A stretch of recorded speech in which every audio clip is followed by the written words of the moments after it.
Absolument tout le monde a connu des échecs, même les plus grandes stars, et c'est hyper rassurant, non, de se le dire.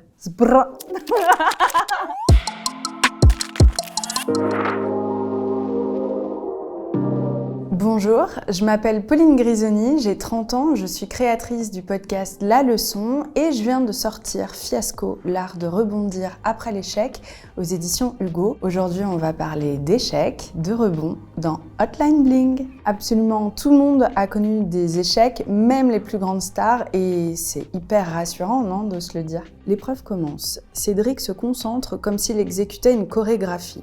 Et puis, sans crier gare, sous le coup de la pression, le jeune chef fait tomber son chalumeau qui met le feu au rideau derrière lui. Là, dans cette histoire, Cédric Grolet, il a mis littéralement le feu à la salle, pas pour les bonnes raisons, et le pauvre, il pense que sa carrière est foutue. Lui, c'est pas vraiment les concours qu'il veut réussir, c'est devenir le meilleur pâtissier du monde. Il accepte une place au Meurice, il cartonne, et il gagne le titre de meilleur pâtissier du monde 2017-2018.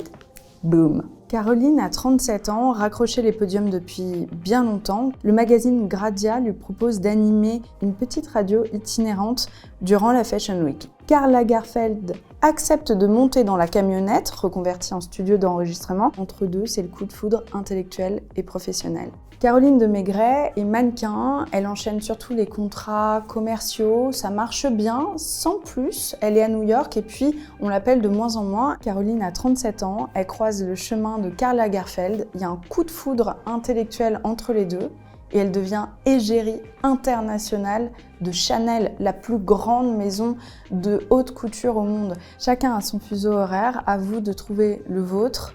Comme quoi, à 37 ans, rien n'est impossible, au contraire. Il faut toujours prendre un énorme recul sur ce que tu es en train de vivre sur le moment. Je sais, c'est affreusement dur. Mais quand tu as une vue d'ensemble, tu te rends compte que tout est lié, que tu es au bon endroit, au bon moment. L'échec n'est pas une finalité, juste une étape. Alice David, d'ailleurs, je te fais un gros bisou, en est au tout début de sa carrière. Elle vient de terminer le conservatoire du 7e lorsque on lui propose un casting pour un téléfilm. Et là, le directeur de casting et le producteur lui proposent une dernière étape, aller au restaurant un soir pour dîner.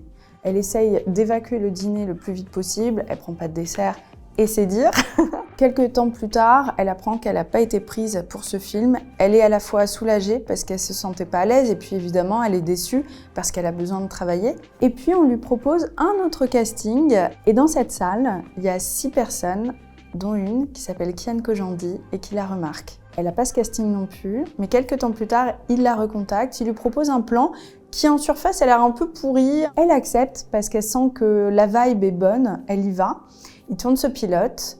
Bref, sort, l'émission évidemment cultissime. Si elle avait été au Maroc à ce moment-là pour le premier tournage, elle n'aurait jamais pu accepter. Je crois qu'elle doit beaucoup à cet échec-là. Un groupe intitulé Stéphanie Germanotta You Will Never Be Famous est créé, utilisant une photo de l'adolescente. Des dizaines de lycéens en font partie, les dégâts sont immenses et l'artiste révèle aujourd'hui encore en payer le prix.